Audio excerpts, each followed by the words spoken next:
Well, this looks fabulous. I'm glad you're here. Thank you all very much. I'm Tammy Bruce, the spokesperson for the U.S. State Department. It's lovely to see you here, everyone in the back, everyone watching on streaming or television or however you're seeing us. Thank you and welcome aboard. Statement before we proceed here. Good afternoon, of course. It is an honor to join you today for my first briefing at the State Department. My commitment to you and to the American people will always to speak directly and clearly about the policies and priorities of our country's lead diplomat, Secretary Marco Rubio, and the great men and women who serve the U.S. Department of State. To begin, I would like to acknowledge that after Secretary Rubio was confirmed in a historic bipartisan vote, he promised to deliver a foreign policy under President Trump's vision and leadership that would make America stronger, safer, and more prosperous. Under President Trump's administration, the State Department puts America first as well. Peace through strength is back, and our North Star is the pursuit of peace. As Secretary Rubio says, peace is not a noun, it is an action. And the Secretary has been taking action. It started on day one. Secretary Rubio got straight to work issuing common sense policies that returned the State Department to the basics of diplomacy. We are rewarding performance based on initiative, skill, and hard work, and we are ensuring every dollar we spend advances our national interests. During the Secretary's first international trip to Central America and the Caribbean, he reaffirmed our commitment to the region where we live. He emphasized the importance of this relationship, highlighting our shared challenges and our shared opportunities. Already, the Secretary has achieved concrete deliverables to combat transnational crime, advance the cause of enduring peace, and counter the malign influence of the Chinese Communist Party. At the United Nations, U.S. leadership led the Security Council, passing a historic resolution seeking to end the Russia-Ukraine war. Implementing President Trump's executive orders, the Secretary designated 8 cartels and other transnational organizations as terrorists. The Houthis have been designated as a foreign terrorist organization, and their members are facing sanctions. And the Iranian regime is again under maximum pressure. And further in line with the President's promise to keep America safe, Mohammed Sharifullah was detained in Pakistan for the tragic Abbey Gate terrorist attack that took the lives of 13 service members of our country. He has been extradited to the United States to face swift justice. The Secretary's highest priority is the safety and security of the American people. Earlier today, the Department hosted a ceremony to raise the hostage and wrongful detainee flag. The flag symbolizes the United States' commitment to Americans unjustly held overseas, and it will fly in front of the State Department through March 9th, which is the second U.S. hostage and wrongful detainee day. This administration has worked tirelessly to bring unjustly detained Americans home and to secure the release of all the hostages held by Hamas. And we will continue to do the critical work to accomplish this goal. During this historic joint event, the other night, President Trump made clear that the United States is advancing our national interests to ensure the 21st century is an American-led century. America is back. I'm honored to stand here before you and to deliver this information for the American people, which they deserve to hear from their State Department. As someone who has served over, a long time in media, I understand firsthand that a free press is vital to our democracy. I look forward to engaging on our U.S. foreign policy priorities for the benefit of the American people. And also just want to say a thank you to the civil service workers, the foreign service workers, the staff of this department. As someone who's been looking out from the outside into government and seeing always the problems, it has been a remarkable experience to work with these individuals in this department, but throughout the Department of State. It has been an experience for me that has changed my point of view on many different issues. And I want to thank all of them who made it possible for me to stand here today.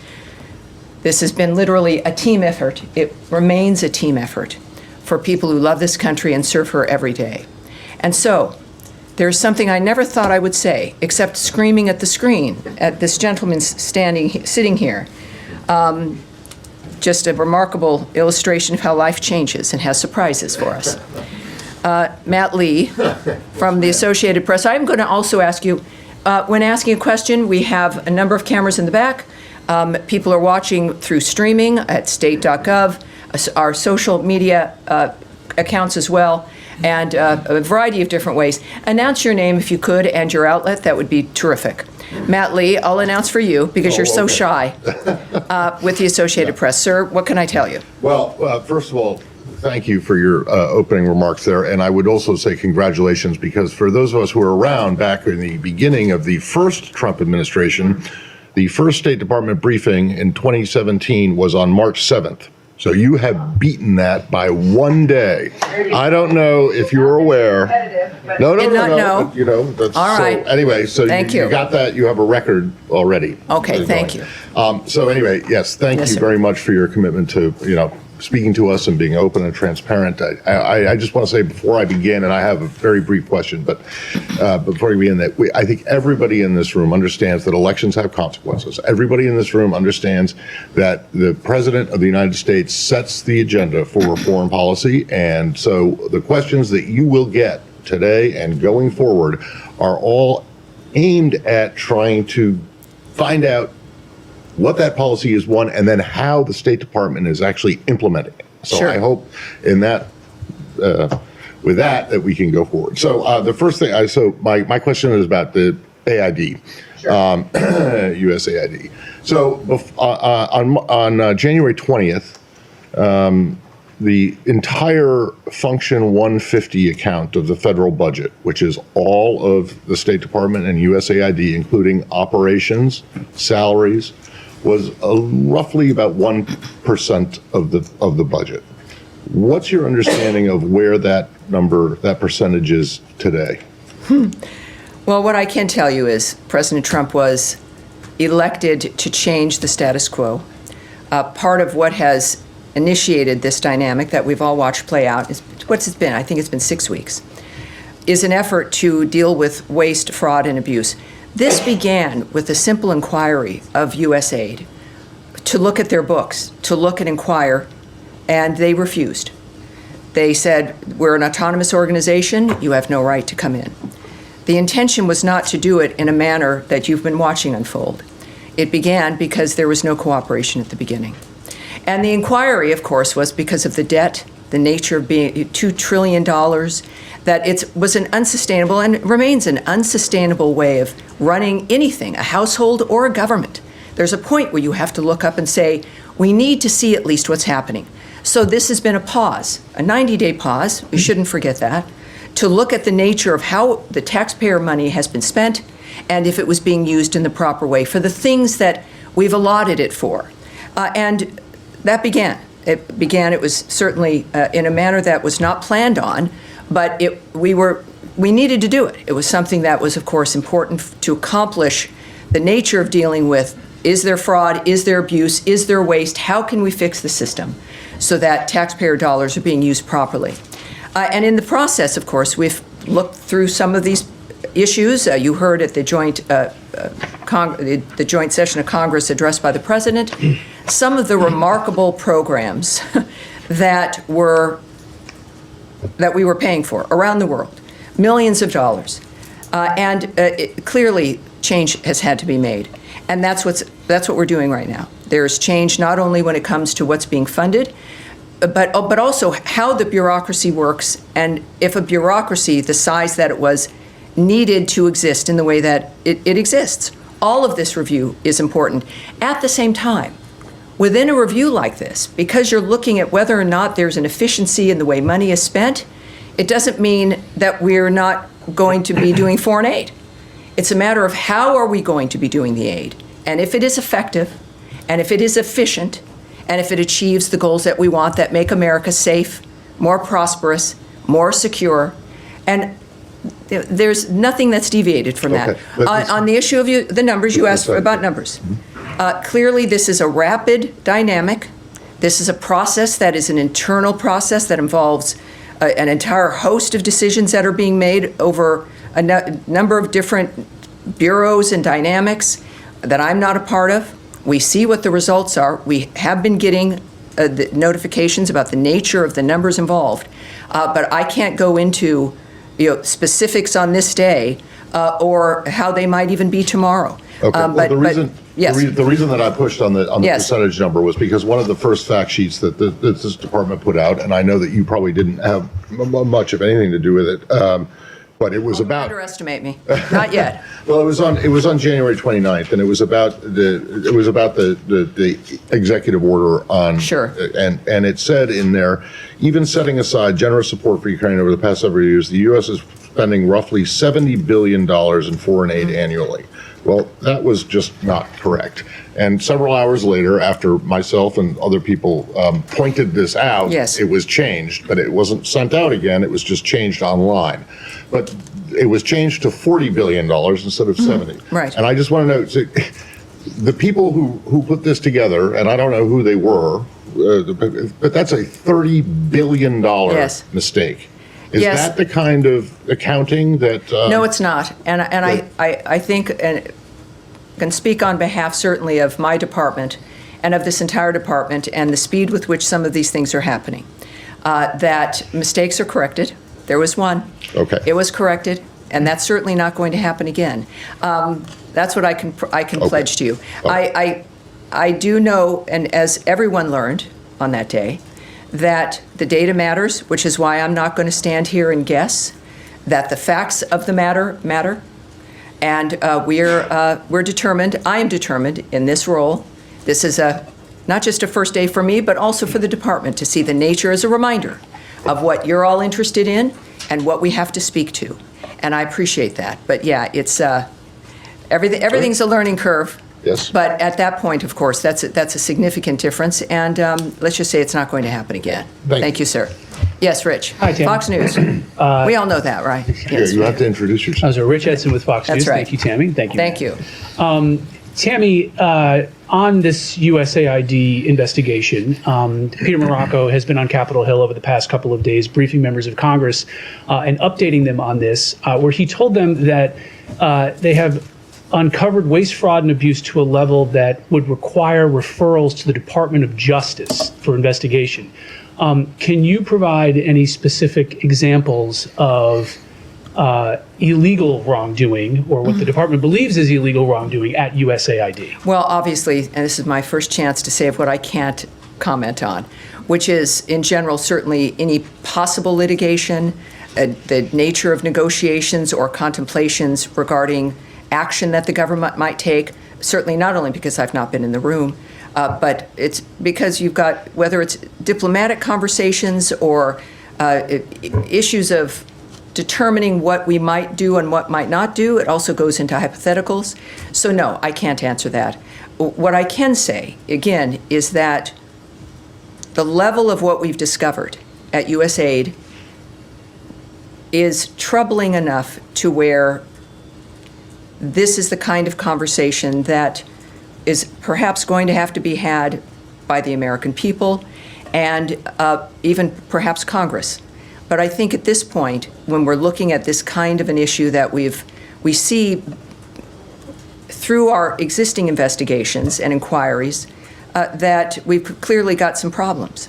And so we're determined to correct those problems. Where it ends up is going to be, of course, something we'll see in the future, but that's not something I've been involved in. So a conversation with the American people in Congress, how about with the Department of Justice? I don't know.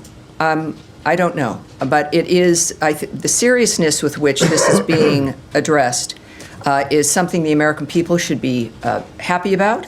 It is why President Trump was elected, was to take action on the things that he campaigned on, as many people did as well. We knew something was wrong and it had to change. And this is up to, of course, to the people who are doing the investigations, whether or not any of that actually manifests. All right. Yes, Sean. Thank you, and welcome to the podium. Thank you. Sean Tandon with AFP. Can I switch the topic to the Middle East? The situation. Let me ask though. Any other questions on the USAID situation? A bunch of hands. I'm shocked. All right. We'll get back to you when we move into the Middle East. Yes, ma'am. Thank you. Daphne Solodakis with Reuters. Hi there. You said that this is a pause, but we got answers from the State Department saying they've already cut 92% of the awards worth $54 billion. Is there any chance of those coming back? And that made it seem like the review was done. Is it done, or is the review still continuing? Well, when you have a review, it is to assess what's happening in front of you, and then decisions are going to be made, right? So you've got a review, it's 90 days to make an assessment within that framework of what works and what doesn't work. If there were programs and if they've been cut, the answer would be is that they did not serve either American interests or make us safer, more secure, or more prosperous. So those decisions are going to be made. Clearly, some have been in the process of the review. And are they final, and is the review complete? Well, I think that each case may be different, but we do know that actions have been taken based on the standards that we set, that the Secretary of State has set, and we're moving forward. Yes, ma'am. Thanks, Tammy. Jennifer Hansler with CNN. We've heard from groups saying that they had contracts for work that had been granted waivers by the Secretary because they were life-saving activities that were then given termination notices for the funding for those programs. Is there a review to see if these can be turned back on, and how many of these life-saving programs have been cut under these terminations? Right. Just as a reminder, that part of what was a blanket waiver in this process in the review was, of course, we will continue to fund and continue to act on the importance of money that goes to life-saving work. Many of those programs, which again the President articulated during his address to Congress the other night, certainly did not meet that standard. So we have that blanket waiver dynamic. There are anecdotes of certain issues. We do know that if there's been a problem, that it is reversed. The Secretary is directly involved in this process of assessing the nature of what's happening and who's getting these funds.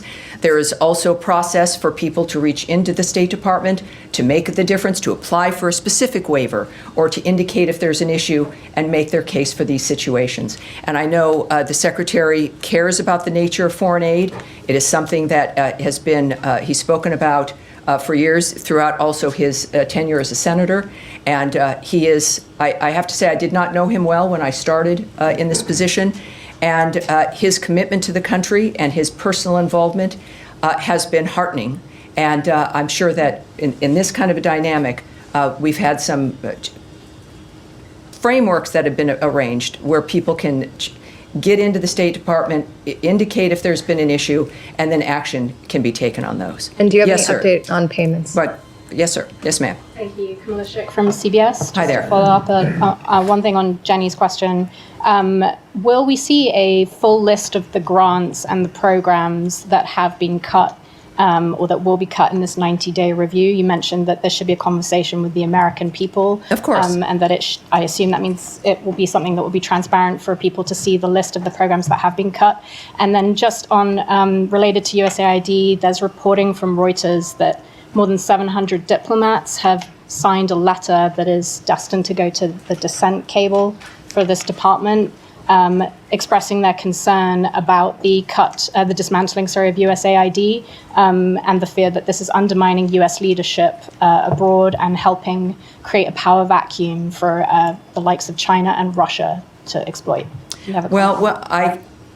Your question's important because it is about the list and what's been cut and what has been kept, and that is something that I want before I presume, because that's something I've learned to not do in this particular role, is to make sure that I have the right answer for you. So I'm going to make sure that we go back and this is also for me it's important because I think many Americans have questions about the nature of the details of what's happening, but it is the foreign policy of the world, obviously clearly major decisions being made, and my goal is to make sure as we can so that there's a serious ability to kind of own the information I'm saying to you. Those are going to be times when I have to come back to you, and this is one of those times. But it's a good question, and yes, I'd like to get that for you. And on the diplomats with the dissent cable? In that regard, we have a dissent cable framework that we're very proud of, that is important. And from what I've learned is that did not actually go out in that framework, but also we will not discuss those if there is internal communications or the nature of something like that transpiring. All right. So done with USAID. And all right, Middle East now, Sean? Sure, let me kick it off. Can I ask you about, there's a pressure, of course, on Hamas to extend the ceasefire deal. Israel on Sunday said that it's cutting off humanitarian assistance going into Gaza as a way of pressure. The European countries, the European allies of the United States have criticized this, saying that the situation, in their words, is quite catastrophic in Gaza. Does the United States support the holding of food and other assistance at this point as a way to achieve these aims? Well, what we've said before, and has been the case before, is that aid can only be delivered in a safe framework. So as long as it is something that is unsafe, or we can't guarantee the safety of something moving in, that is going to be stopped. It is not a withholding, but it's certainly it's a reflection of the framework of the situation on the ground, and that continues. In the meantime, I think that it is also very clear, and this is, the president certainly has been tweeting about certain situations with Hamas and the nature of what was expected and has been repeated continually, that all the hostages have got to be released. They need to be released now. The bodies they are holding, everything, everyone needs to be released. And without doing that, there is no path forward. Secretary Rubio has made clear that as long as Hamas exists in that area, with a gun, without a gun, as long as they are a factor in Gaza and exist, there is no way forward. It is an impossible situation. It is monsters who are controlling and destroying Gazan lives and the lives of people around the region. It remains an extraordinary dynamic where this administration has made clear, as has Secretary Rubio, that we have a framework where it has gone, it's over and over and over again. There's been nothing new.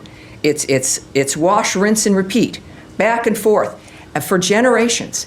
And the approach now in this dynamic is that it has to be a new approach. And that is what President Trump has said from the beginning, that we've got to think differently. We've got to think differently about how things proceed in the region. And this is finally, after this idea, the prompting to think differently, there are some different and new ideas. But one thing stays the same and is unmovable here, and it is the existence of Hamas as a factor on the ground in that region. It will be impossible to continue. Yes, sir. Thank you. My name is Saeed Erakat. I'm from Al-Quds newspaper. I've heard a little bit about you, and we've had some conversations. It's great to see you here, sir. Good to see you behind the podium.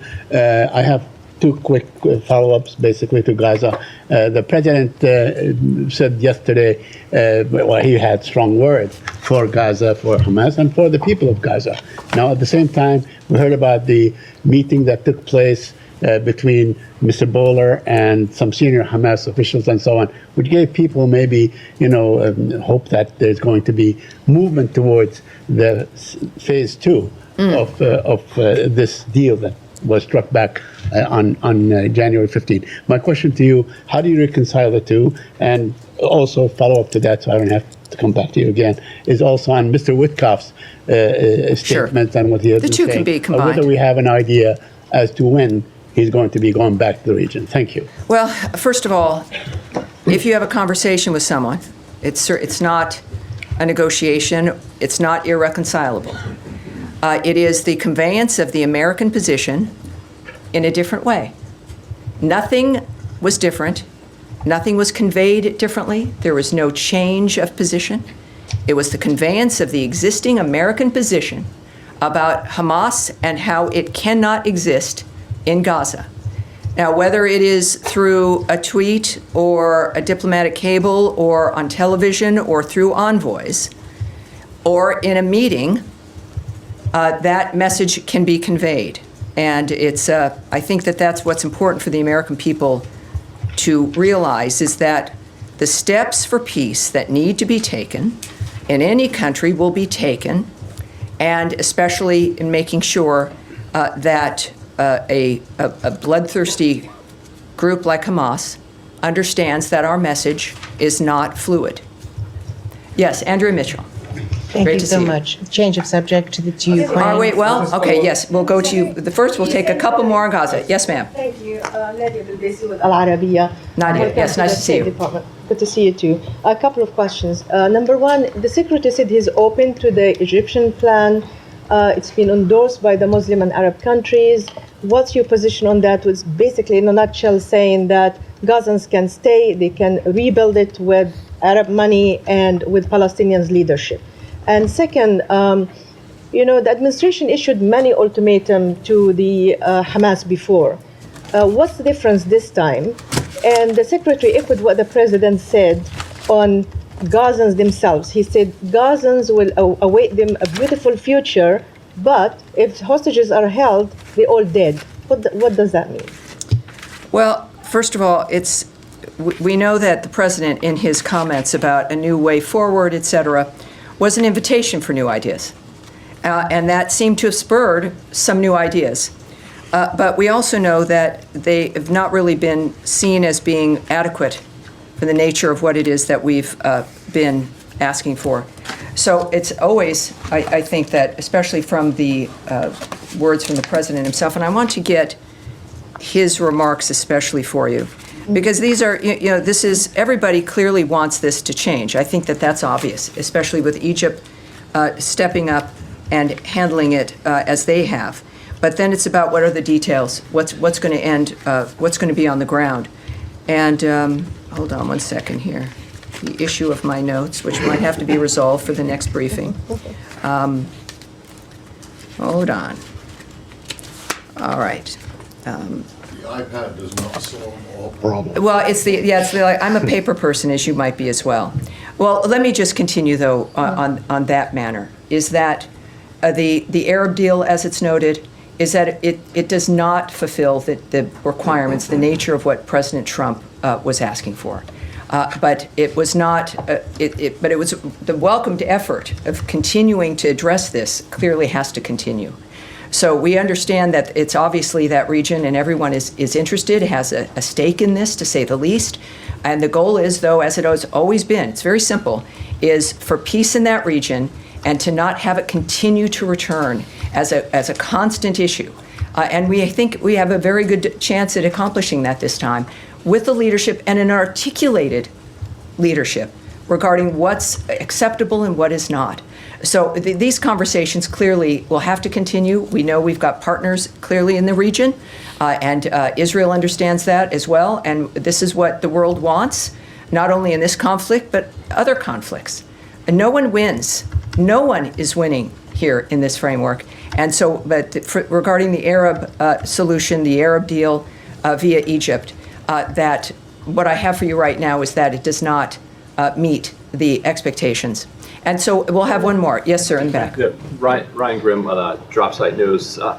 There's been some reporting, our outlet, Israeli press here, some in the American press, that there was a side letter that the Biden administration signed or sent to Israel as part of the ceasefire negotiations that effectively said, okay, this is the deal on paper. We're going to move from phase one to phase two. Can I save you some time in your life?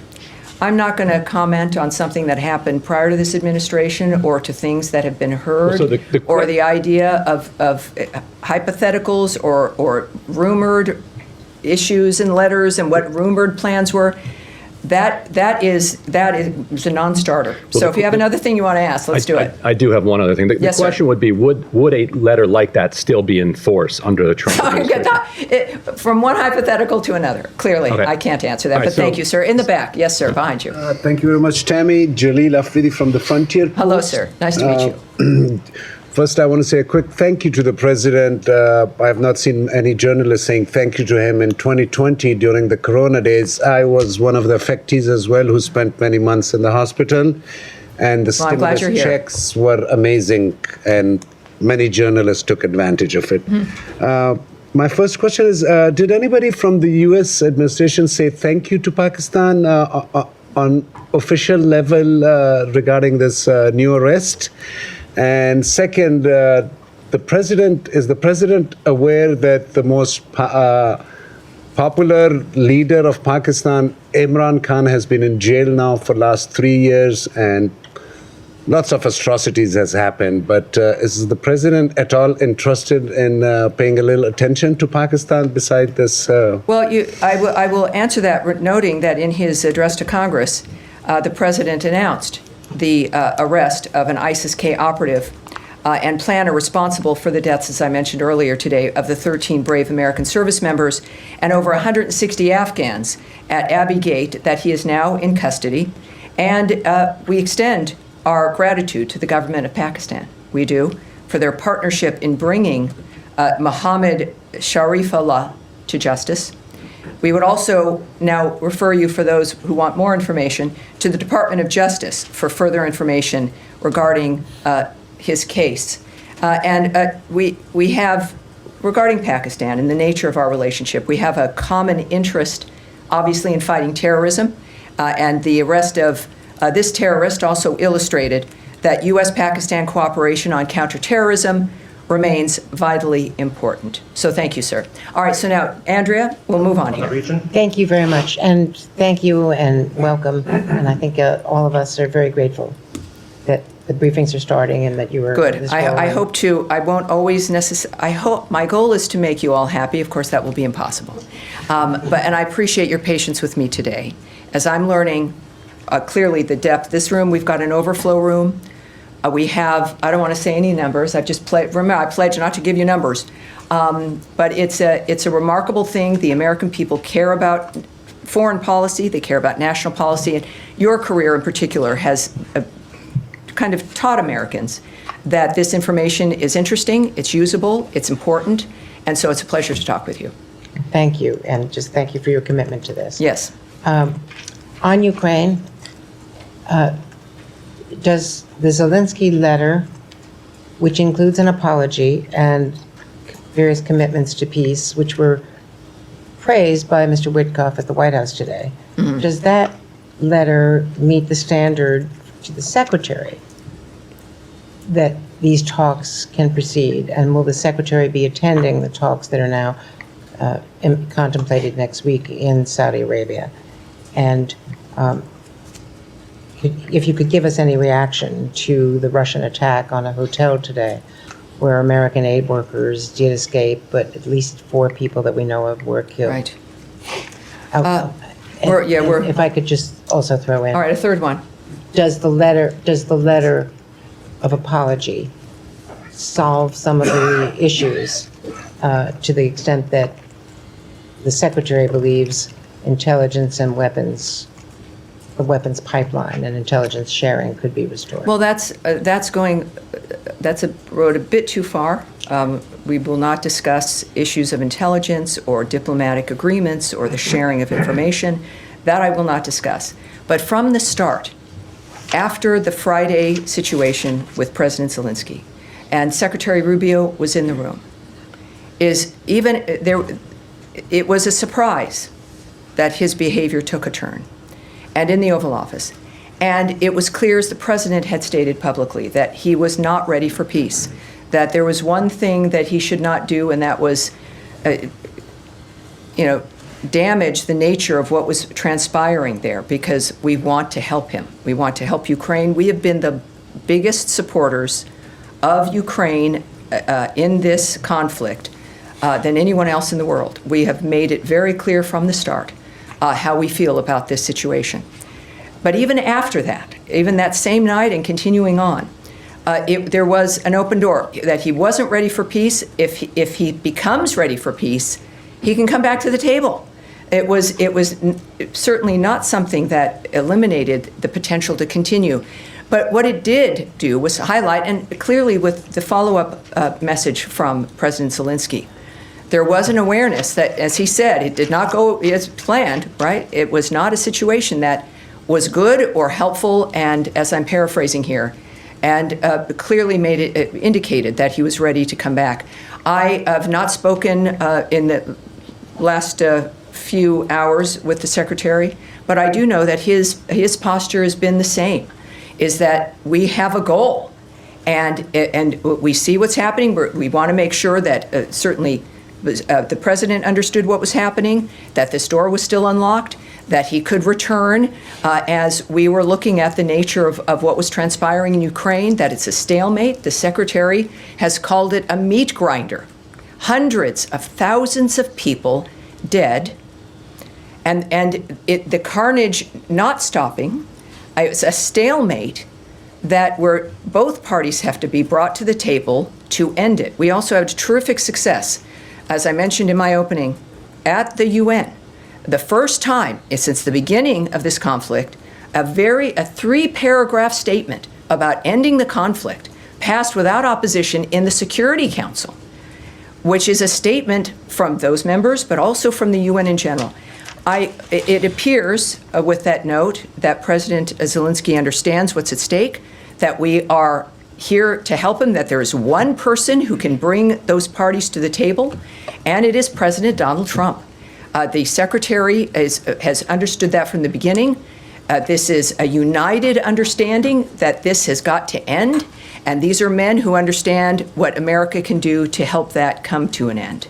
And I would believe, with what has been said before, that in fact, if the President and the Secretary believe that President Zelensky is serious and that we can move forward, they have stated, in fact, that we would. So we look forward to that. And Saudi Arabia? What about Saudi Arabia? Is it contemplated that the Secretary would be attending? I cannot comment, certainly, on issues that either have been discussed in a diplomatic framework or arrangements that might be implemented regarding these kinds of diplomatic negotiations or efforts. So I'm sorry, but I can't do that. All right, yes, sir, in the back. Tom Bateman from the BBC. Thank you for starting the briefings again. On the issue of European peacekeepers, which the British and French have both said they're prepared to put into Ukraine under the president's plans, we heard from Sergei Lavrov, the Russian foreign minister, today, who said that this would mean direct, official and unconcealed involvement by NATO countries in a war against the Russian Federation. There is no room for compromise, and this is an overtly hostile aim. Do you have any concerns about that? Well, I don't comment on remarks by leaders or foreign ministers of other countries. I'm here to represent the Department of State and Secretary of State Marco Rubio. What I think the people of the world should note is the choices that are made by Secretary Rubio, by President Trump, and the actions that we take to implement our commitment to peace. Yes, ma'am, in the back. In the pink. Thank you. Thank you very much, Tammy. I'm Jenny Bak with the USA Journal, Korea. I have two questions. First question, President Trump pointed out in his State of the Union address that South Korea has imposed tariffs 4 times higher. What measures will the United States take to resolve the tariff issue with South Korea? Second question. Last week, the North Korean Workers' Party secretary visited Russia and met with President Putin to upgrade the level of the Russia and North Korea alliance. Does the United States believe that the North Korean troops should withdraw from Russia to end the war between Russia and Ukraine? Well, thank you. Yes, thank you. I really can't remark on issues of the North Korean relationship with Russia at this point, or that particular regional effort or action that may have occurred. So that's not something I can remark on right now. I certainly, for both of your questions, will go back and talk to the Secretary, mention to him, as I have and as I've pledged to many of you who I met earlier in our bullpen here, that part of my goal is to make sure that not only do I have a good broader view of what interests all of you, but to make sure that the Secretary knows as well. I think that that's part of what is important to our communications with you. Besides what we can and cannot share, it is to make sure that we know where your interests are also. All right, sir. Yes, sir. Yeah, thank you so much, Patty. Congratulations and thanks for doing this. At the opening remarks, you talked about Iran is under the maximum pressure. So I have a question related to that. And I'm sorry, what is your outlet? Yeah, my name is Diyar Kuda. I'm working for Ruda Media Network. It's a Kurdish TV. All righty. So maximum pressure. Yeah, Iraqi sanctions waiver for Iran gas imports expires on March 8th, which is the day after tomorrow. Have you renewed this sanctions waiver, or do you intend to renew that sanctions waiver for 120 more days? And I have the second question. you want me to ask now or after you? Well, let me answer that question, because I see my staff standing up by the pillar, because I don't tend to keep track of certain things, but like time. But here's what I can tell you. The Iraq sanctions waiver, as you've noted, for Iran gas imports expires on the 8th. And we have, at this point, as you might imagine, we have nothing to announce with regards to the current electricity waiver that expires on the 8th. In line with National Security Presidential Memorandum Number 2, we are reviewing all existing sanctions waivers that provide Iran any degree of economic or financial relief. And we are urging the Iraqi government to eliminate its dependence on Iranian sources of energy as soon as possible and welcome the Iraqi Prime Minister's commitment to achieve energy independence. Hopefully, the United States is leading the way when it comes to that kind of an approach. My second question. All right, are we wrapping up here? I think we are. One in We will do Africa? this again on Tuesday, unless circumstances change that. One last in But- Africa, please. Someone wants one last. See, this is going to happen. It's like No, one just last. one in Africa. All right, hold on. Africa. One last in Africa. Thank you. Yes, Africa. Let's do it. Thank you. We have a lot of interests in that continent, so thank you. Yes, ma'am. Yes, thank you. So, thank you. Yes. My name is Hariana Veras, and I'm with TPA. Recently, I asked President Trump about his interest in joining the effort of the president of Angola, President João Lourenço, who is mediating the conflict between DRC and Rwanda, if he would be interested to join the efforts of Angola to bring peace to DRC. He said that the situation in the DRC is a very serious situation. But we have also seen that in this first 100 days of President Trump, he's making some movement. He imposed sanctions on the people that are directly involved on the conflict in DRC, and also Secretary of State Marco Rubio. He spoke with the foreign minister of Angola and also President Tshisekedi of Correct. Congo. Correct. Is there any plan, or can we expect something more in terms of action from the United States to join Angolan's effort to bring peace to the DRC? Because every day people are dying, and we have seen how eager President Trump wants to bring peace in many regions. That is correct. Not only between Russia and Ukraine, but also he's showing interest in to bring peace in other regions. Is the Democratic Republic of the Congo one of the countries that this administration will do something to bring peace? Well, I can tell you, and this is, I think, a good way to end the briefing today, just as a reminder, yes, of the global commitment that this administration has, but that Senator, why do I keep doing that? He's the secretary. He's the Secretary of State, that the Secretary of State, Marco Rubio, has in the world. I can tell you that we stand in firm support of the Congolese people and of the sovereignty and territorial integrity of the DRC. I can say that in his calls with the two presidents, the Secretary urged an immediate ceasefire in the region, accountability for human rights abuses and violations, and for all parties to respect sovereignty and territorial integrity.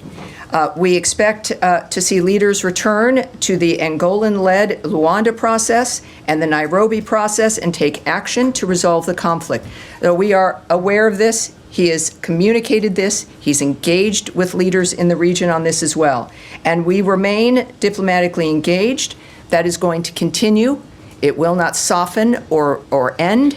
And I appreciate you being here, because this is very important and it's a big story. Might not get as much coverage in the media, but there's a lot of problems here in the world, and the Secretary is committed to solving them, as is the President. So it is a team and a whole of government understanding that our world here at home needs to change and reform, and the way that the world is unfolding now with its conflicts, that needs to reform as well. So the DRC, thank you. All right, everyone, thank you very much. I'll see you on Tuesday as well. Thanks for being here. Thank you. Appreciate it.